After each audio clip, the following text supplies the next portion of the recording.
Bonjour à toutes et à tous. Aujourd'hui, je partage avec vous ma réalisation d'ATC papillon.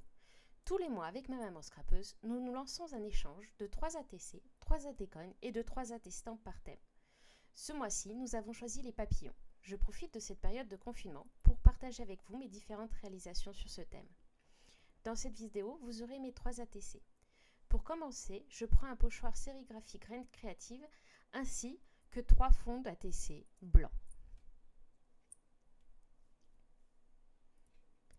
Je vais du coup ancrer à l'aide de mon Distress Ink Stormy Sky et d'un pinceau brush le pochoir. Comme son électrostaticité n'était plus très bonne, je vais l'humidifier, ce qui rend l'ancrage beaucoup plus simple pour le troisième ATC. Attention d'humidifier les parties qui seront sur la plaque de verre et pas sur le papier, car sinon vous allez mouiller votre papier. Ensuite, je vais sortir ma plaque à tampons pour tamponner des papillons à la Versamark, car j'ai décidé d'embosser mes différents papillons avec des restes de poudre à embosser que j'avais, qui est un mélange de poudre à embosser Rouge Pink et Lady Blue de la marque Emboss. Avant de tamponner, je passe mon coussinet de talc sur le papier pour être sûr que la poudre n'adhère pas au mauvais endroit. Ensuite, je tamponne avec ma Versamark. J'appuie bien pour être sûr que la Versamark adhère de partout sur mon papier. Puis, je vais verser ma poudre à embosser dessus. Je vais bien sûr récupérer mes restes de poudre dans un papier pour les remettre dans mon petit pot.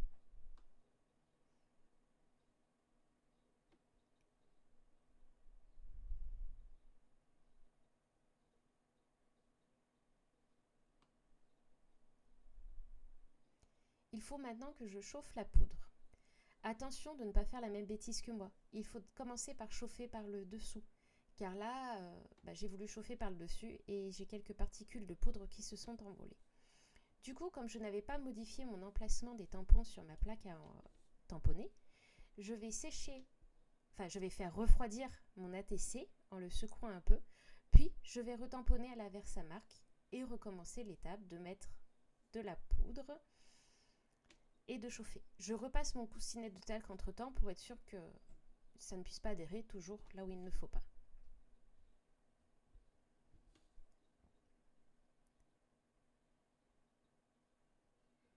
Au deuxième passage, je trouve que mon rendu me plaît beaucoup mieux et je vais du coup garder cette façon-là de faire.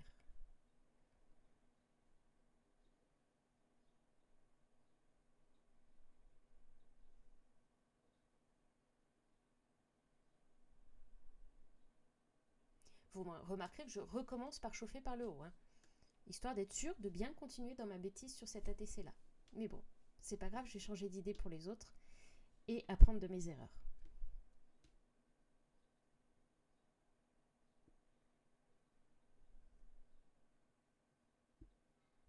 Maintenant, je vais du coup faire le deuxième ATC, toujours en pratiquant pareil. Je choisis cette fois-là un gros papillon suivi d'un tout petit papillon.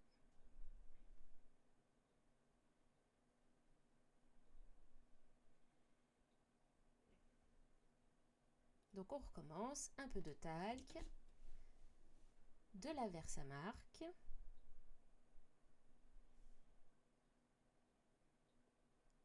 on tamponne en appuyant bien pour être sûr que la Versamark adhère de partout, on récupère l'ATC, on se met sur un papier pour pouvoir récupérer le reste de poudre, on verse la poudre,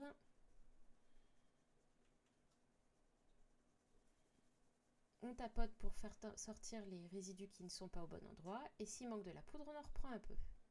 On récupère la poudre dans notre petit pot et on va chauffer l'ATC en commençant par dessous. Bon, du coup, je suis un petit peu hors champ, mais au moins cette fois, ma poudre ne s'envole pas.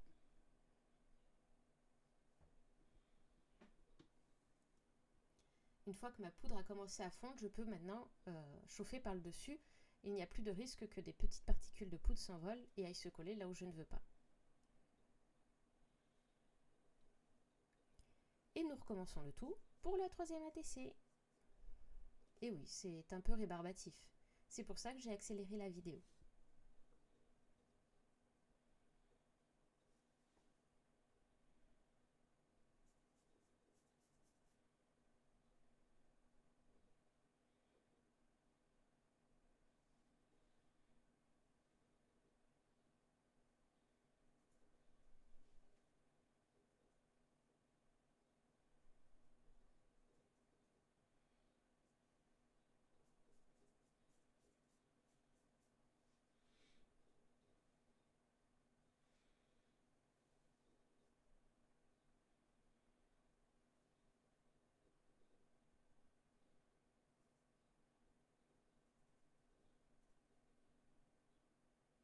Là, j'enlève le résidu de poudre qui se sont mis sur les côtés à l'aide d'un petit pinceau.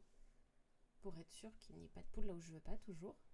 Vous pouvez le faire à l'aide d'un petit pinceau ou de vos doigts, selon la quantité de poudre qu'il y a en trop.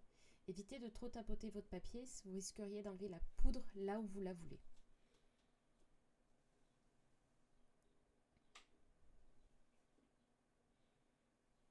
Maintenant que mes 3 ATC sont faits, que mes papillons sont faits sur mes ATC, je vais découper mon papier de base, un papier que j'ai choisi bleu foncé, aux dimensions des ATC. Les papiers blancs faisaient 3 mm de moins par côté pour qu'on puisse voir le papier bleu. Je vous mettrai la taille exacte des ATC dans la barre d'information.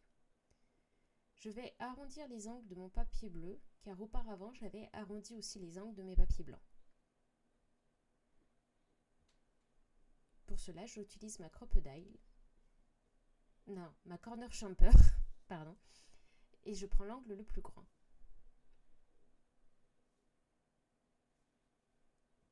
J'encre les bords de mon papier blanc, toujours avec la même distress que depuis le départ. Et je colle à l'aide de ma colle Cléopâtre que j'ai mis dans une petite fiole avec un tout petit embout, ce qui permet d'être précis et de ne pas en mettre de trop, et ce qui évite que le papier gondole.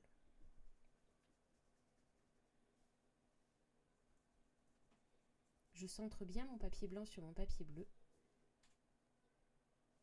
et j'appuie pour être sûr que ça colle bien de partout. Une fois cela fait, je mets un petit peu de perle pen pastel bleu sur mes ATC. Je mets à peu près 2 à 3 petites perles bleues par angle.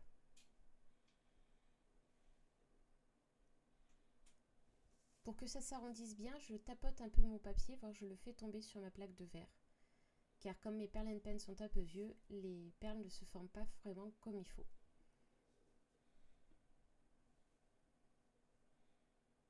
Et je continue ainsi sur mon deuxième ATC.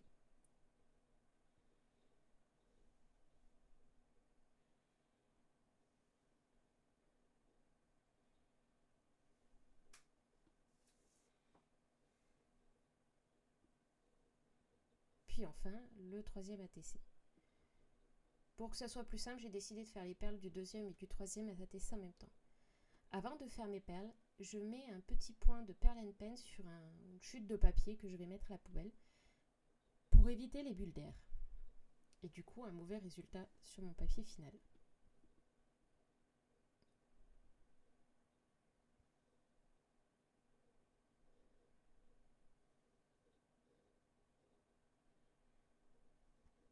Je mets toujours 3 petites perles et sur les angles de mes ATC et tapote toujours mon papier pour un meilleur rendu de mes perles.